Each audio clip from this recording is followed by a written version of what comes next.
Hello दोस्तों, आप सभी का फिर से हमारे चैनल पे स्वागत है। हम पढ़ रहे थे बेसिक अकाउंटिंग टर्मिनोलॉजी के बारे में और हम जान चुके थे बिजनेस ट्रांजैक्शंस क्या होते हैं, एसेट्स क्या होते हैं, लाइबिलिटीज़ क्या होते हैं। आज हम जानेंगे कि एक्सपेंसेस क्या होते हैं, एक्सपेंसेस का मतलब क्या होता है, कितने तरीके के एक्सपेंसेस हमारे बिजनेस में होते हैं। चलिए देखते हैं। Expenses is the cost incurred for generating revenue. Expenses वो खर्चे होते हैं, वो पैसा जो आपने खर्च किया है किस चीज़ के लिए, रेवेन्यू को जनरेट करने के लिए। और रेवेन्यू क्या होता है? ऑर्डिनरी कोर्स ऑफ बिजनेस के अंदर आप जो गुड्स या फिर सर्विस बेच रहे हैं वो आपको रेवेन्यू जनरेट करके देता है। और रेवेन्यू को जनरेट करने के लिए जो पैसा आप खर्च करते हैं वो आपके एक्सपेंसेस होते हैं। It is a value it is a value which has expired during the accounting period. It may be, मतलब रेवेन्यू के अंदर वो खर्चे होते हैं जो एक ही अकाउंटिंग पीरियड में एक्सपायर हो जाते हैं। मतलब आपने कोई एक एसेट्स परचेज की जिसको आपने बेचना है, तो वो एसेट आपके बिजनेस में आई और आपके बिजनेस से निकल गई तो एक्सपायर हो गई वो एसेट। दूसरा, आपने कुछ ऐसी एसेट्स परचेज की हैं जो क्या है, रॉ मटेरियल है। आपने स्क्रूज, अभी भी हम किसका बिजनेस कर रहे हैं, मोबाइल का बिजनेस कर रहे हैं, तो हमने स्टॉक कर रखा है स्क्रीन का, स्क्रूज का, चेसिस जो बैटरीज हैं उन सब का हमने क्या कर रखा है, स्टॉक कर रखा है। तो उसको कंज्यूम कर लिया ना हमने उस साल और माल बना के बेच दिया। तो उस प्रोडक्ट को बेचने के लिए जो मैंने अभी खर्चा किया वो किस कैटेगरी का रहेगा, वो खर्चा क्या कहलाएगा, एक्सपेंस कहलाएगा।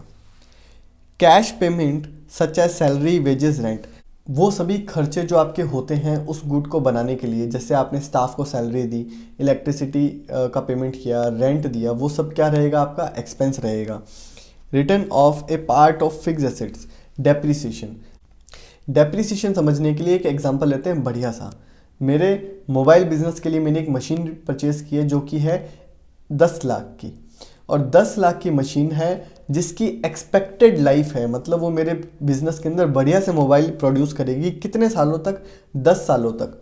तो मैं ये मान के चलूँगा कि हर साल जो मुझे उस मशीन की कीमत पड़ी है वो कितनी पड़ी है, 1 लाख। एक साल मुझे 1 लाख रुपए मुझे हर साल मेरे अकाउंट्स के अंदर उसको कम करना पड़ेगा। 1 लाख रुपए मैं दिखाऊंगा मेरे खर्चा, डेप्रिसिएशन, जो कि कहाँ जाएगा, प्रॉफिट एंड लॉस अकाउंट में, क्योंकि उस साल जो मैंने माल बना के बेचा है उसमें जो मेरे खर्चे हुए हैं, तो वो डेप्रिसिएशन है ना मशीन का, जो 1 लाख रुपए वो मेरा खर्च हो गया, कंज्यूम हो गया, वो वापस नहीं आने वाला। और जब मैं एसेट साइड में दिखाऊंगा बैलेंस शीट के अंदर मशीन को, तब मैं 10 लाख की मशीन खरीद के लाया था, एक साल में उसको मैंने कंज्यूम कर लिया 1 लाख रुपए का, तो बची कितने की है, 9 लाख रुपए की। तो इसे बोलते हैं डेप्रिसिएशन। अगर आपको समझ में नहीं आया कोई बात नहीं, उसकी चिंता ना करें, आगे हम फिर से समझेंगे, बार बार ये चीज़ें आती रहेंगी तो एट लास्ट आपको ये चीज़ें समझ में ऑटोमेटिकली आ जाएंगी। An amount return of out of current assets से बैड डेब्ट्स, आपका कुछ पैसा अगर डूब गया तो वो भी एक्सपेंस की कैटेगरी में रहेगा। ठीक है, जो पैसा आपका डूब जाता है उसे अकाउंट्स के टर्म में बोलते हैं bad debts. Decline in the value of assets से इन्वेस्टमेंट, आपके बिजनेस ने कोई इन्वेस्टमेंट कर रखा था और उसकी वैल्यू एकदम से कम हो गई, तो एक तरीके से आपका खर्चा हो गया, नुकसान हो गया ना, तो खर्चा हो गया हम ये मानेंगे। और अगर उसके इन्वेस्टमेंट की वैल्यू बढ़ जाएगी तो हम क्या मानेंगे, इनकम हो गई, रेवेन्यू आ गया। तो दोनों चीज़ों को आप समझ लें, अगर आपके इन्वेस्टमेंट की वैल्यू बढ़ गई तो आपके रेवेन्यू हो गया, अगर आपके इन्वेस्टमेंट की वैल्यू घट गई तो आपके एक्सपेंस हो गया। कॉस्ट ऑफ गुड्स सोल्ड, जो माल आपने बना के बेचा उसको बनाने में आपको कितनी कॉस्ट लगी, रॉ मटेरियल कितने का लगा, सैलरीज का कितना हिस्सा आपने उस पर खर्च किया, उसके बाद में इलेक्ट्रिसिटी कितनी उसने खर्च करी, तो वो सारी कॉस्ट मिला के उसको क्या बन जाती है, कॉस्ट ऑफ गुड्स। वो क्या है, आपका एक एक्सपेंस है। An expense is charge to trading account और profit and loss account. Charge against trading account और प्रॉफिट एंड लॉस अकाउंट, ये जो वर्ड है ना चार्ज, इसको आप समझ लें। चार्ज जैसे मैंने बोला, चार्ज अगेंस्ट एसेट्स या charge against profit and loss account, इसका मतलब अगर हमें प्रॉफिट हो रहा है या नहीं हुआ फिर भी हमें डेबिट साइड में दिखाना पड़ेगा। आप इसको ऐसे समझ लें, कंपल्शन है, चार्ज है ये हम पे। अगर नहीं आया समझ में तो आगे फिर आएंगी ये टर्मिनोलॉजीज, इतना बर्डन नहीं लेना है आपको कि अरे समझ में नहीं आ रहा है।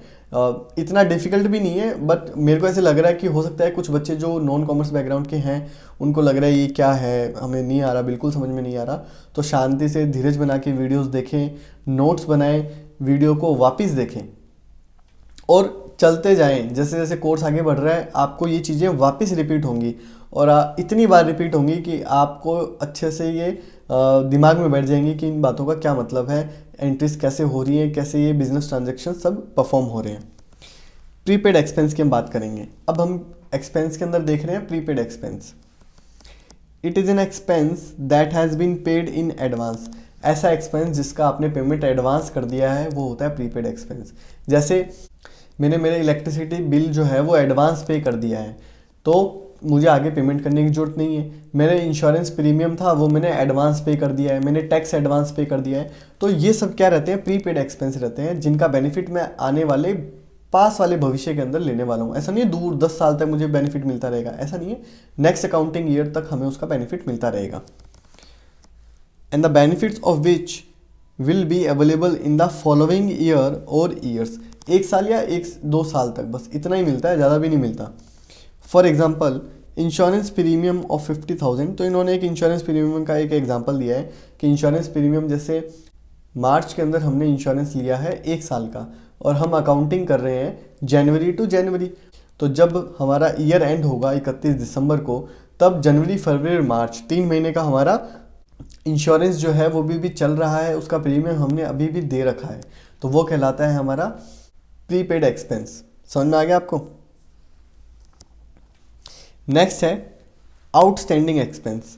आउटस्टैंडिंग एक्सपेंस क्या होता है वो जान ले। ऐसे एक्सपेंस जो आपके बिजनेस में हो चुके हैं पर आपने अभी तक उनका पेमेंट नहीं किया है।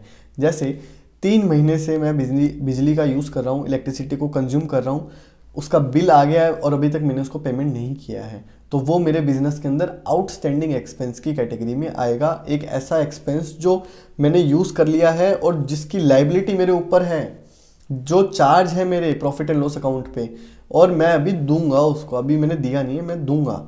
ठीक है, मैं अकाउंट्स बंद कर रहा हूँ और मुझे अभी देने हैं, तो जो मैं अकाउंट्स बंद करूँगा तो उस लायबिलिटी को या उस एक्सपेंस को मैं किस नाम से दिखाऊंगा, आउटस्टैंडिंग एक्सपेंस के नाम से दिखाऊंगा कि ये बकाया है, ये देना है और ये बकाया है।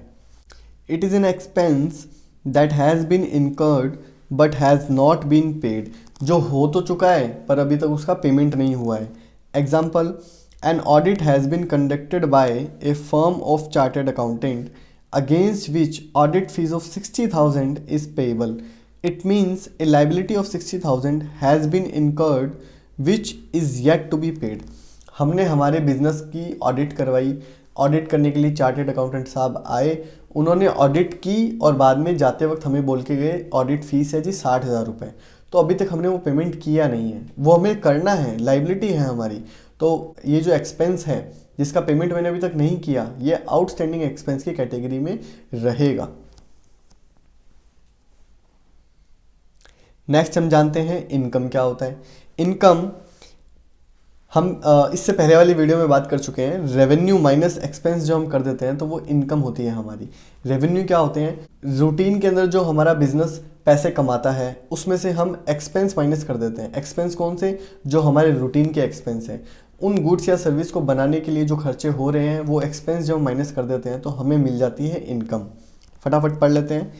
Income is the profit earned during an accounting period. Income क्या है, इनकम है जो प्रॉफिट आपने अर्न किया है एक अकाउंटिंग पीरियड के अंदर। In other words the difference between revenue and expense is termed as income. तो जो रेवेन्यू और एक्सपेंस का डिफरेंस रहता है वो इनकम कहलाती है, और इनकम क्या होता है, प्रॉफिट अर्न रहता है। It is a broader term than the term profit.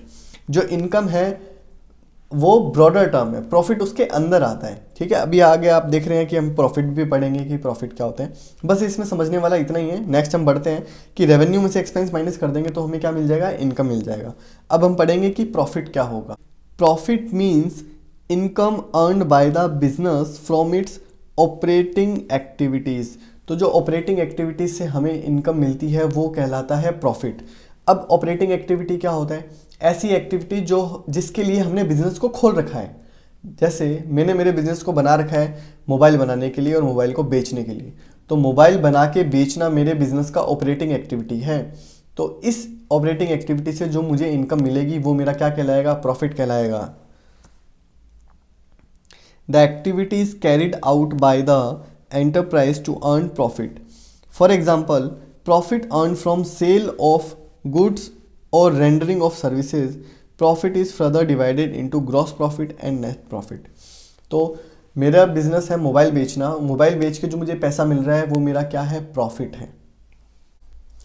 अब आप ग्रॉस प्रॉफिट और नेट प्रॉफिट का कंसेप्ट समझ लीजिए कि जब आपने के बिजनेस ने सेल्स की, जब मैंने मेरे बिजनेस से मोबाइल बेचा, उस सेल्स से मैं उसके एक्सपेंस लेस करूंगा। एक्सपेंस भी कौन से, डायरेक्ट एक्सपेंसेस, जो फैक्ट्री के एक्सपेंसेस हैं, जो मैंने फैक्ट्री की लेबर को मैंने पैसा दिया, जो फैक्ट्री की इलेक्ट्रिसिटी है, वो जो खर्चे मैं माइनस करूंगा तो निकल के मुझे क्या मिलेगा, एक अमाउंट मिलेगा। वो अमाउंट कहलाएगा ग्रॉस प्रॉफिट।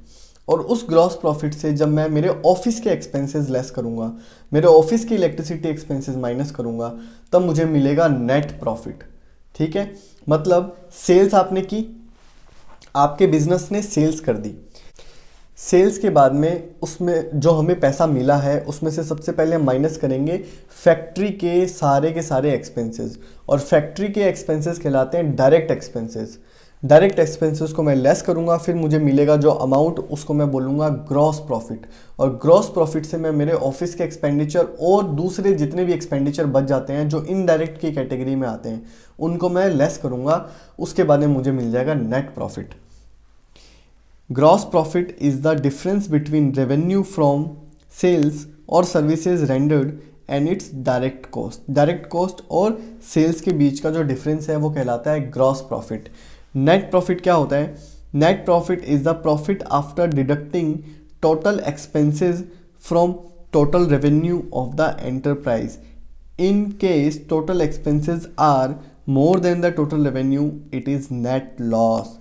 तो नेट लॉस भी होता है जब हमारे टोटल एक्सपेंसेस ज़्यादा होते हैं टोटल रेवेन्यू से।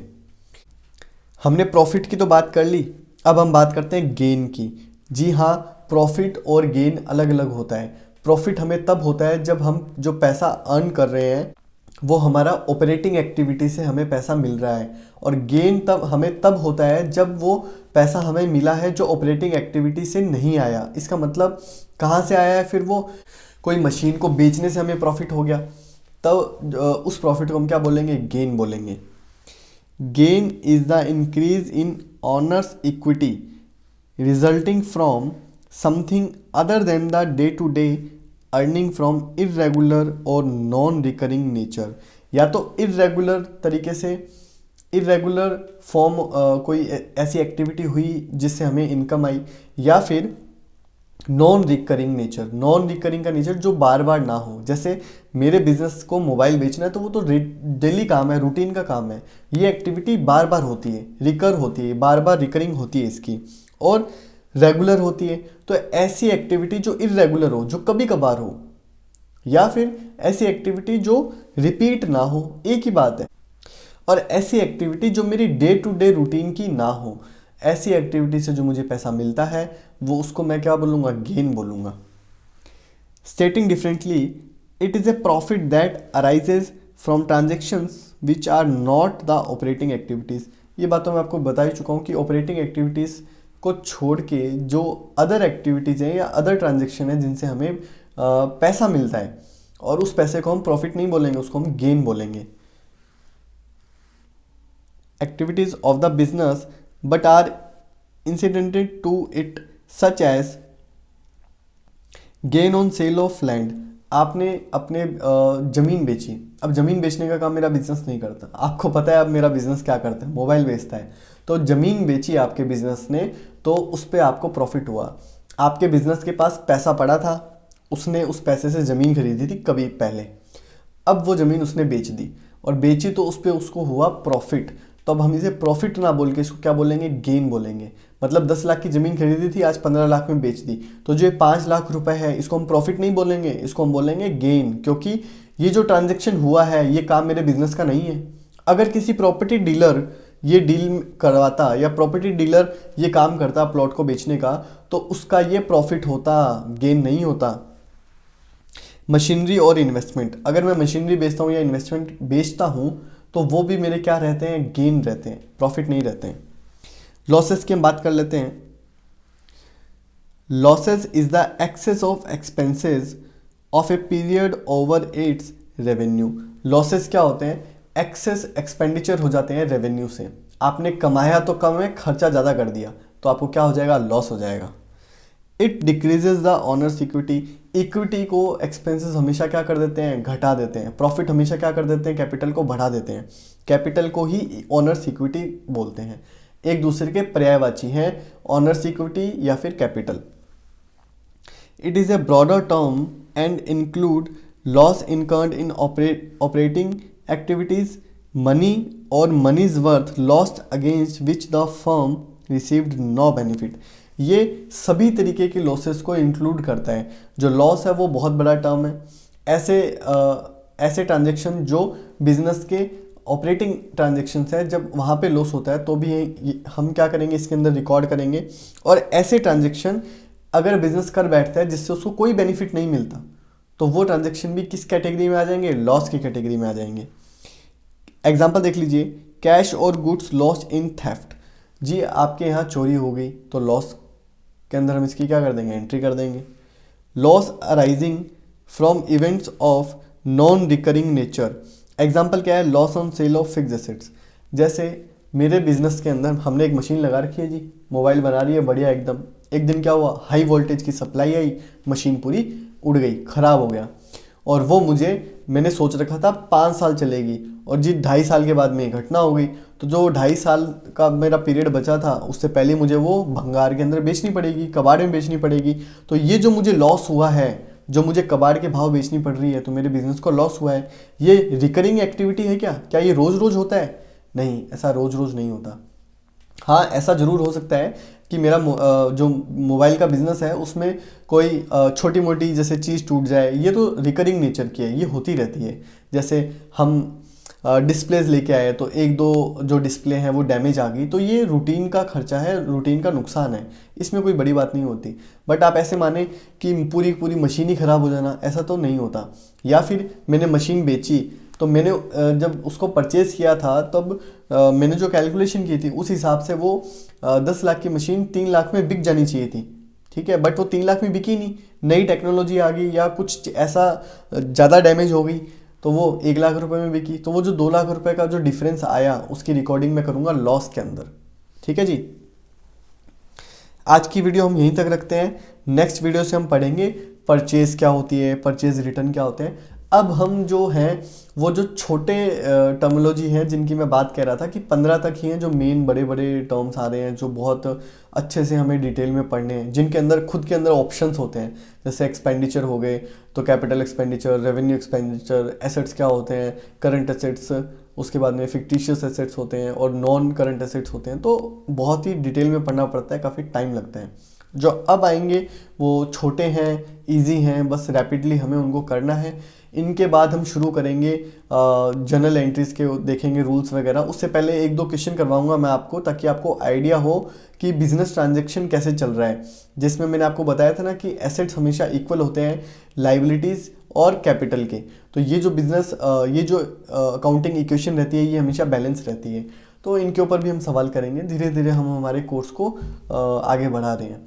तो अगर आपको हमारी इन वीडियो से फ़ायदा हो रहा है तो आप इन वीडियोस को लाइक करें, अपने दोस्तों के साथ शेयर करें। हमारे चैनल से जुड़ने के लिए और आपका बहुमूल्य समय हमें देने के लिए धन्यवाद। आपका दिन शुभ रहे।